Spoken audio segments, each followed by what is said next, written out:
Di masa akhir jabatannya, sejumlah kursi-kursi yang kosong melompong ini membuktikan bahwa sejumlah anggota DPRD Ogan Ilir sudah bermalas-malasan untuk masuk dan menghindari sidang paripurna Ogan Ilir.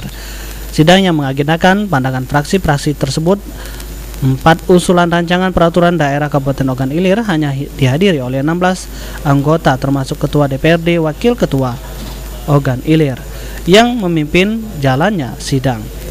Jika dilihat dari jumlah anggota DPRD Ogan Ilir sebanyak 34 orang, ini artinya separuh lebih anggota tidak menghadiri paripurna atau paripurna dinyatakan tidak memenuhi quorum.